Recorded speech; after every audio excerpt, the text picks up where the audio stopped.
오늘은 빌립보서 강해에 너희 안에서 착한 일을 시작하시니 너희 안에서 착한 일을 시작하시니란 제목으로 하나님 말씀 나누겠습니다. 여러분, 지금 예쁜 편지지가 있다면 누구에게 편지를 쓰고 싶은가요?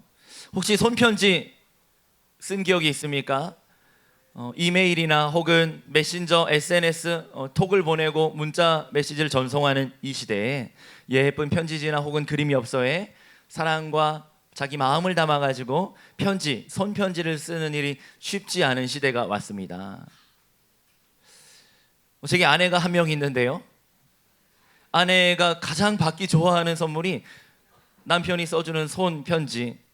그래서 제가 어디 출장을 가거나 지방에 내려갈 일이 있거나 여행을 가게 되면 그곳에서 판매하는 그곳에 엽서를 한 장 사서 이렇게 손편지를 써서 우편으로 발송해가지고 며칠 후에 그 편지 혹은 그 엽서를 받을 때 그 기쁨을 주려고 보내곤 했었어요, 예전에. 지금은 잘 못하고 있는데 그래도 1년에 두어 번은 생일 때나 성탄절 때나 또 새해나 이럴 때는 꼭 손편지를 써서 이렇게 선물을 하려고 편지를 주려고 하는데요. 여러분, 예쁜 편지지가 있다면 지금 내가 사랑하는 사람, 내가 소중하게 생각하는 사람 누구에게 편지 쓰고 싶은가요? 실제 쓸 거 아니니까 한번 머릿속으로 생각만 해보세요. 우리 엄마, 우리 아빠, 부모님에게, 또 사랑하는 친구나 우리 선생님에게 쓰고 싶은 마음 들지 않겠습니까? 오늘 함께 나누는 이 빌립보서 말씀은 이런 러브레터예요. 사도 바울이 편지를 쓰고 있는데 자기가 사랑하는 사람들에게 보내는 사랑의 편지였습니다. 우리 사랑하는 고등부 친구들, 인생을 살아가면서 사랑하는 사람들에게 자주자주 사랑을 고백하고 러브레터를, 사랑의 마음이 담겨있는 손편지를 쓰는 추억과 낭만과 따뜻한 온기가 있는 인생 살아가시길 예수님 이름으로 축복합니다. 사도 바울이요, 편지를 쓰는데요, 빌립보 교회의 성도들을 향해 편지를 썼어요. 사도 바울은요, 총 13통 정도의 편지를 썼는데 훨씬 더 많은 편지를 썼지만 그 중에 그 정도의 숫자가 신약 성경에 바울 서신으로 들어와 있어요. 로마서, 고린도 전후서, 갈라디아서, 에베소서, 빌립보서, 골로새서, 디모데 전후서와 디도서까지 많은 편지들을 썼는데요, 바로 빌립보 교회를 향해 쓴 이 사랑의 편지, 잠깐 내용을 살펴보면요, 사도 바울이 어떻게 빌립보를 알고 그 교회 성도들에게 편지를 했을까요? 왜? 사도 바울이 개척한 교회였어요. 빌립보라고 하는 도시에 사도 바울이 교회를 개척해서 빌립보 교회를 세웠고 그곳의 성도들에게 세례를 베풀고 하나님의 말씀과 예수 그리스도의 복음을 증거해서 가르쳤어요. 그렇게 10여 년 흐른 다음에 지금 사도 바울은 로마의 감옥에 죄수로, 사형수로 수감되어 있는 상태였어요. 이제 막 선고가 나면 사형을 당할지도 모르는 그런 절대절명의 위기의 상황, 소망이 없는 것 같은 암담한 현실 속에서 사도 바울은 빌립보 교회 성도들을 생각하면서 사랑의 마음으로 편지를 쓰고 있는 거예요. 그런데 이 편지에 가장 많이 등장하는 단어가 역설적이게도, 곧 죽을지 모르는 순교의 운명 앞에서 역설적이게도 사도 바울은 기쁨이란 단어를 가장 많이 쓰면서 이 편지를 쓰고 있어요. 빌립보서 1장부터 총 4장까지 이 짧은 서신서에 기쁨이라고 하는 단어가 총 16번이나 등장해요. 사도 바울은 무엇이 그렇게 기뻐서 감옥, 불도 안 들어오는 어두운 캄캄한 방에서 겨우겨우 펜을 움직여가지고 편지를 쓰는데 기쁘다고, 내가 감사하다고, 너희를 사랑한다고 그런 기쁜 마음으로 편지를 쓸 수 있었을까요? 우리가 읽지 않았지만요, 사도행전 16장에 보면 사도 바울이 두 번째 선교 여행을 떠납니다. 첫 번째 선교 여행, 전도 여행 중에서 이스라엘, 안디옥, 그리고 오늘날의 소아시아, 터키 지역까지 다니면서 사도 바울이 복음을 전하고 교회를 개척했어요. 2차 전도 여행 중에 소아시아의 끝에 있었던 터키 남서쪽에 있었던 드로아라고 하는 도시에 가게 되는데요, 드로아에서 이제 소아시아를 중심으로 복음을 계속 전하기를 생각하고 있었어요. 그런데 그날 밤 여호와의 환상 가운데 사도 바울은 한 사람을 만나게 돼요. 꿈 중이었는지 환상 가운데 한 사람이 등장하는데 그는 중동 지역의 사람, 아시아 사람이 아니라 흰 하얀색 피부를 가졌던 백인이었어요. 유럽 사람이었어요. 마케도니아에 살던 마케도니아 사람, 유럽인 한 사람이 꿈에 나타나서 환상 가운데 이렇게 바울에게 얘기하죠. 이제 건너와서 우리를 도우라. 성령 하나님께서 사도 바울이 아시아 지역에서 계속 복음을 전하는 사역을 막으셨다고 성경은 기록하고 있고요. 사도 바울은 그 환상 가운데 마케도니아 사람의 이제 건너와서 우리를 도우라고 하는 그 부름에 하나님의 음성인 줄 믿고 바다를 건너 유럽 대륙으로 진출하게 됩니다.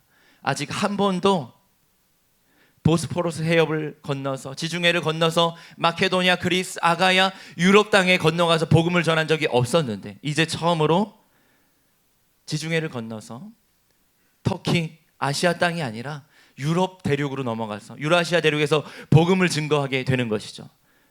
배를 타고 바다를 건너 네아폴리에 도착합니다. 네아폴리 헬라어로 하면 뉴 폴리스란 뜻이에요. 유럽 대륙으로 건너와서 처음 만나는 새로운 도시 유럽에 도착해서요. 사모드라게와 네아폴리를 지나 빌립보라고 하는 도시에 도착합니다. 빌립보.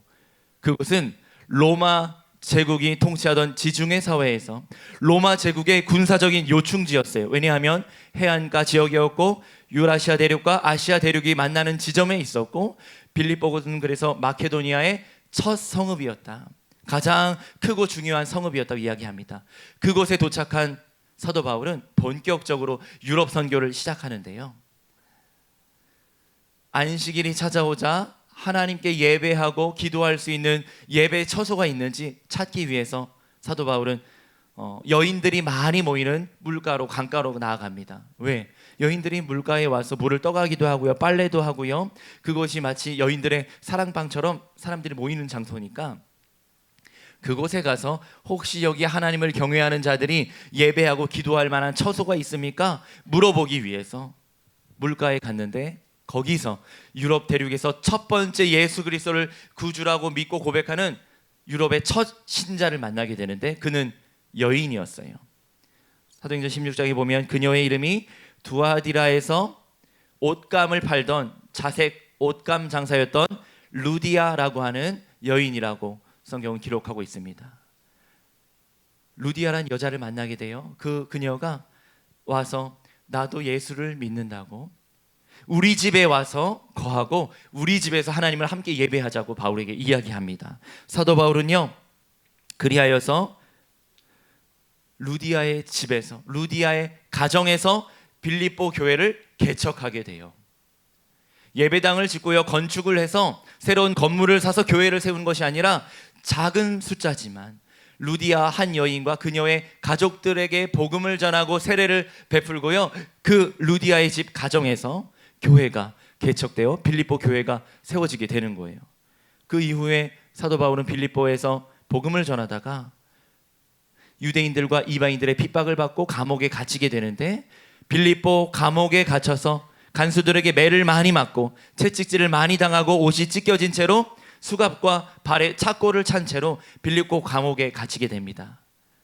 감옥에 갇혀있던 그날 밤 사도 바울과 실라는 하나님을 원망하거나 간수를 손가락질하고 욕하였던 것 아니라 한밤중 깊은 감옥 가운데서 하나님을 찬양하기 시작했어요.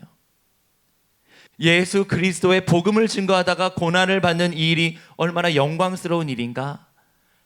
날 구원하신 하나님께 감사 찬양을 올려드렸습니다. 그때 옥문이 열리고 땅이 지진하고 진동하면서 옥문이 열렸다고. 사도 바울과 실라가 마음만 먹으면 얼마든지 탈옥할 수 있었는데 그리하지 않고요 죄수들이 옥문이 열려서 다 도망간 줄 알고 간수가 칼을 빼어들고 자결하려고 하는 순간에 간수를 말리죠. 간수야 우리가 도망가지 아니하고 여기 있다.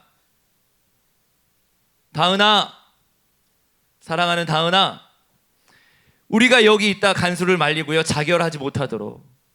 그리고요 그 간수가 어떻게 이 사람들은 감옥에 갇혀서 매를 많이 맞고 죽을 지경에 있는데 하나님을 찬양할 수 있는가? 궁금한 마음과 두려운 마음을 가지고 바울에게 엎드려 질문을 합니다. 내가 어떻게 해야 구원을 받을 수 있습니까, 선생님? 바울이 대답하죠. 주 예수를 믿으라. 그리하면 너와 내 집이 구원을 받으리라. 그 간수가요, 한 번도 하나님을, 예수님을 들어보지 못했던 그 간수가요, 행복의 시작, 생명의 이름, 구원의 이름, 열방의 소망이 되신 예수 그리스도의 이름을 듣는 순간 주님을 영접하게 됩니다. 그래서요, 바울과 실라는 그 간수의 집에 가서 상처당하고 아픈 것을 물로 씻고 약을 바르고요, 그 간수와 그 가족들에게 복음을 전합니다. 그리고 그날 밤에 그 간수의 집에 큰 구원의 역사가 임하게 되는데, 한 사람 한 사람은 가족들에게 다 세례를 베풀고 그들도 루디아의 가정과 함께 그 간수의 가정이 빌립보 교회를 세우게 되는 개척 멤버가 되는 것이죠.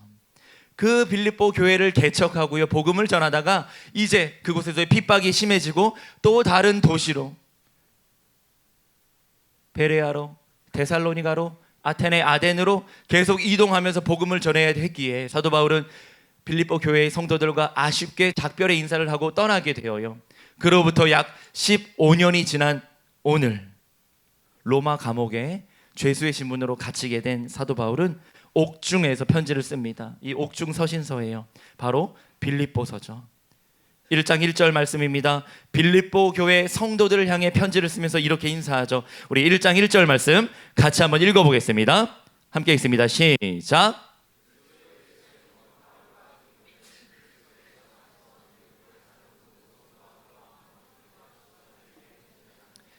사도 바울이 자신을 어떻게 표현합니까?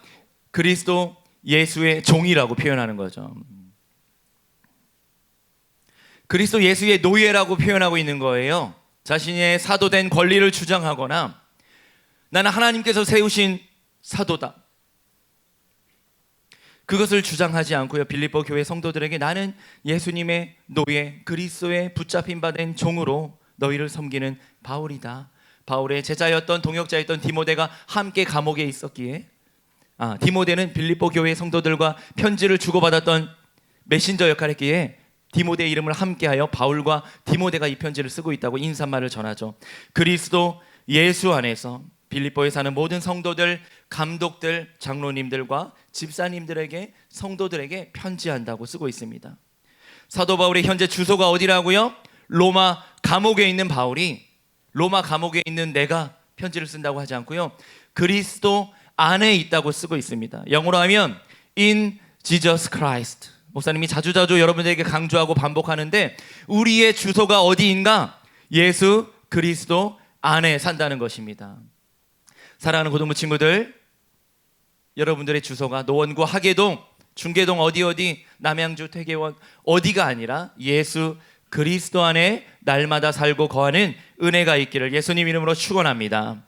우리 이렇게 한번 따라해 봅니다. 나는 예수 그리스도 안에 살고 있습니다. 나는 예수 그리스도 안에 살고 있습니다. 하나님 우리 아버지와 주 예수 그리스도로부터 은혜와 평강이 너희에게 있을지어다. 이렇게 축복 기도로 이 편지의 서론을 열고 있습니다. 우리의 정체성은 예수 그리스도의 종이요 하나님의 자녀이며 우리의 주소는 그리스도 예수 안이라는 것입니다. 3절부터 바울은 내가 너희 빌립보 교회의 성도들, 이제 벌써 10여 년 넘게 보지 못했지만 늘 너희를 생각할 때마다 내 마음에 기쁨과 감사가 넘친다. 내가 너희들을 기억하고 아침마다 저녁마다 너희를 위해 기도하는데, 기도할 때마다 내 마음 가운데 하나님께 대한 기쁨과 감사가 넘친다. 왜냐하면 너희가 복음을 전해드는 그 첫날부터 이제까지, 지금까지 예수 그리스도의 복음을 증거하는 이 귀한 일에, 그리스도의 몸된 교회를 세워나가는 이 아름다운 일에 함께 참여하고 있기 때문이다. 이 참여라고 하는 헬라어 단어 코이노니아라는 단어를 썼는데, 예수 그리스도와 함께 친밀하게 교제하고 교회 공동체 안에서 성도들 간에 교제하면서 이 복음의 일에 참여하고 있다고 쓰고 있는 거예요. 우리 1장 6절 말씀 같이 한번 읽어보겠습니다. 함께 읽습니다. 시작.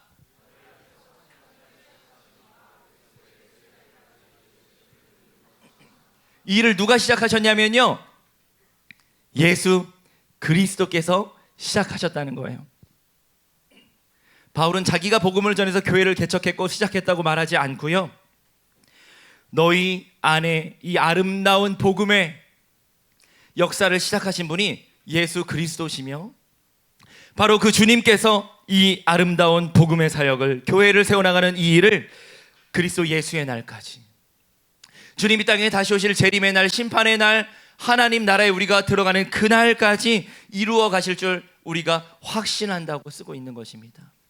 사랑하는 고등부 친구들, 여러분 안에서 생명을 주신 이도 하나님이시요, 여러분 안에서 예수 그리스도를 영접하고 이 복음의 삶을 살도록 시작하신 이가 예수 그리스도인 줄 믿습니다.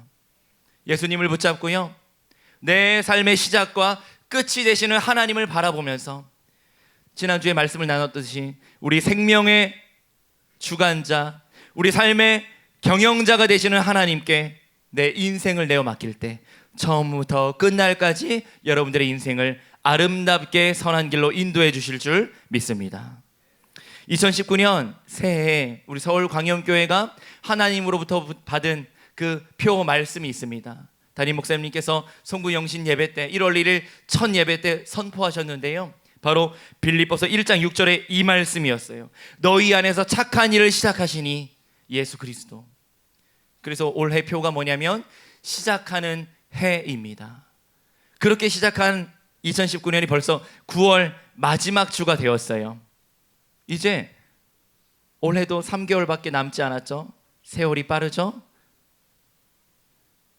1월 첫 주에 여기 앉아있는 1학년 학생들이 고등부 예배 굉장히 어색하고 낯설게 와서 앉아서 예배 드리던 모습이 바로 며칠 전 같은데요. 1학년 친구들, 벌써 9월 말, 우리 고3 친구들이 고3이 되어서 취업을 위해, 입시를 위해서 열심히 공부하고 미래를 준비하고 있는데 벌써 이제 40여일 후면 수능 시험을 보게 되고, 이미 취업을 위해서 원서를 내고 면접 보러 다니는 친구들, 또 이번 주간에 수시 면접이 시작됐기 때문에 수시 면접을 치르고 있는 아이들도 있습니다. 논술을 준비하고 면접을 준비하고 시험 공부하고 있는 우리 친구들, 연말이 다가옵니다. 끝이 있을 겁니다. 그러나 우리 안에서 이 아름다운 일을, 복음의 삶을 시작하게 하신 예수 그리스도께서 여러분의 인생 끝까지 아름답게 계속하여 이루어 가실 줄 믿습니다. 여러분, 연초에 세웠던 계획, 내가 시작하고자 했던 생각들, 노력하고자 목표를 세웠던 그것들 있다면 지금 잘 시작하고 있는지, 지속하고 있는지, 계속 새롭게 시작해야 될 일은 없는지 다시 한번 점검이 필요하고 재정비가 필요하고 2019년의 연말까지 또 내년 새해를 준비하면서 멋지게 달려가는 우리 고등부 친구들의 하반기 삶이 되기를 축복합니다. 말씀의 결론을 맺습니다. 1장 9절부터 11절에 이르기까지 사도 바울은 빌립보 교회 성도들을 향해 축복하고 있습니다. 동일한 마음으로 여러분들 축복하기를 원합니다. 우리 1장 9절부터 11절까지 함께 읽어보도록 하겠습니다. 함께 읽습니다. 9절입니다. 시작.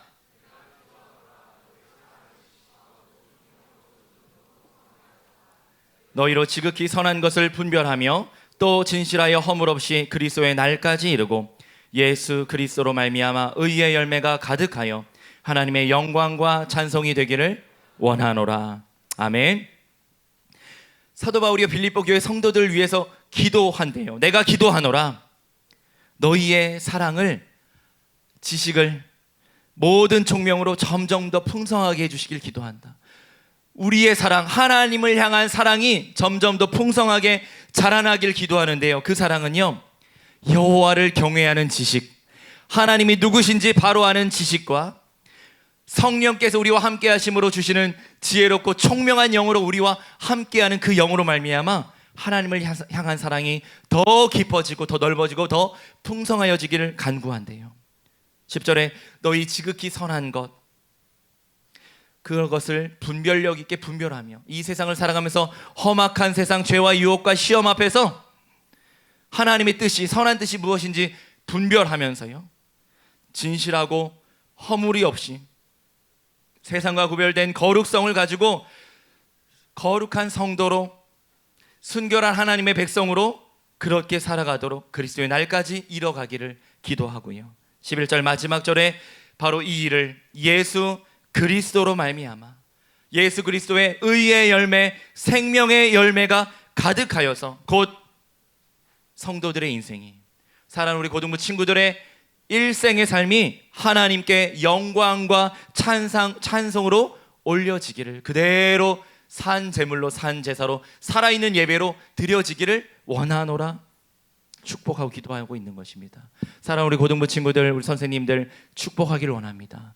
여러분들의 인생이 예수 그리스도로 말미암아 생명의 열매, 의의 열매가 가득하여서 하나님께 올려드려지는 아름다운 영광과 찬송의 예배와 같은 복된 인생이 되시길 예수님 이름으로 간절히 축원합니다. 축복합니다.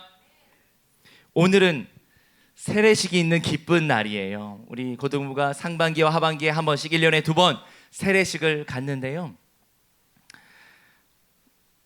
제가 처음 우리 고등부에 왔을 때 세례를 줄 친구들이 없었어요. 네. 대부분 아이들이 중등부에서 세례를 받고 올라오거나 또 예수 그리스도를 처음 영접하여서 이곳에서 교육받아서 학습받고 세례받는 친구들이 없어가지고 이제 미처 입교를 받지 못한 아이들 몇 명에게 입교식만 하는 그런 형편이었는데, 여러분들이 열심히 전도하고 하나님께서 매주마다 새 친구들을 보내주셔서 이곳에서 예수님을 영접하고 처음으로 신앙생활을 시작하는 많은 친구들이 있어서 학습을 하고 6개월 후에 또 세례를 받는 기쁜 일들이 매년마다 반복되고 있습니다. 너무나 감사하고 기쁘게 생각해요. 세례는요, 구원의 조건은 아니지만 구원받은 백성들이 하나님 앞에, 공교회와 성도들 앞에 공적인 외적인 표로 증거로 삼는 것이기에 정말 뜻깊고 의미 있는 성례라고 할 수 있습니다.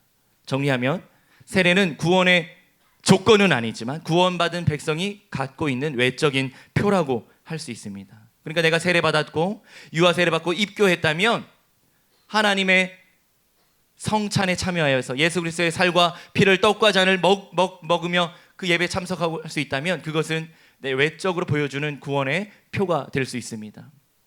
구원의 조건은 아니지만요. 세례는요, 예수님 당대의 초대교회 성도들은 세례를 이렇게 물 몇 방울을 머리에 뿌리는 것이 아니라 요단 강물에 완전히 깊이 잠길 때까지, 강물 속에 깊이 잠길 때까지, 혹은 목욕탕이나 정결례탕과 같이 물 안에 깊이 잠겨서 머리 끝까지 잠길 때까지 침례를 베풀었어요. 그 침례의 의미를 우리는 상징적으로 물 세례를 베풀고 있습니다. 예수님께서도요, 세례 요한에게 세례를 받으신 게 아니라 세례 요한이 세례를 공포할 때 친히 요단강 물강 아래로 잠수하신 거예요.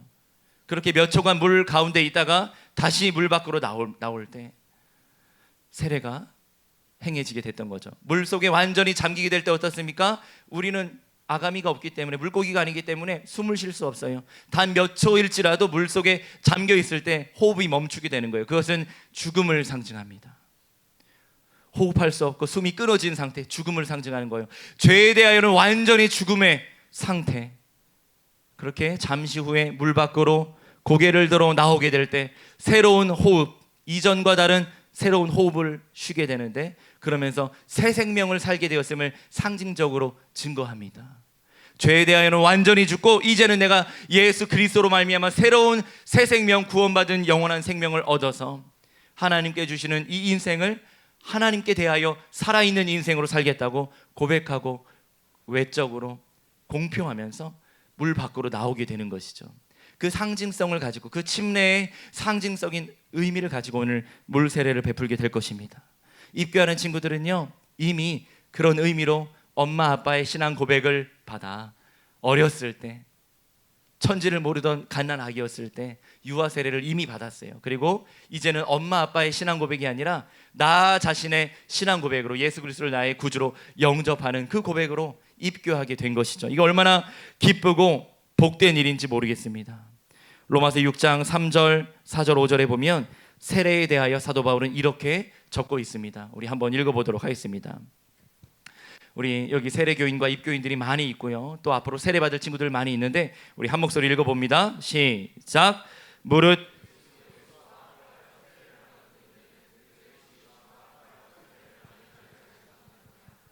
그러므로 우리가 그의 죽으심과 합하여 세례를 받음으로 그와 함께 장사되었나니 이는 아버지의 영광으로 말미암아 그리스도를 죽은 자 가운데서 살리심과 같이 우리로 또한 새 생명 가운데서 행하게 하려 함이라. 만일 우리가 그의 죽으심과 같은 모양으로 연합한 자가 되었으면 또한 그의 부활과 같은 모양으로 연합한 자도 되리라. 아멘. 물세례를 받을 때, 물속에 잠겼을 때 예수 그리스도의 십자가 죽으심과 합하여서 죄에 대하여는 완전히 죽고요, 물 밖에 나오면서 주님 주신 새 생명을 살면서 주님의 부활하심과 함께 연합한 자로, 믿음으로 그리스도와 연합한 자로 새 생명을 살며 하나님께 대하여 하나님의 자녀, 의인으로 살아갈 것을 그렇게 다짐하고 공표하는 것이 세례 예식이 되겠죠. 무릇 살아서 나를 믿는 자는 영원히 죽지 아니하리라 말씀하셨던 예수님, 내가 곧 부활이요 생명이라 말씀하셨던 그 예수님과 믿음으로 연합하여 하나님 앞에서 거룩한 백성으로 살아가는 우리 하나님의 귀한 사람들, 우리 고등부 친구들, 우리 선생님들, 우리 학부모님들 되시기를 우리 구주 예수님 이름으로 간절히 축원합니다. 축복합니다.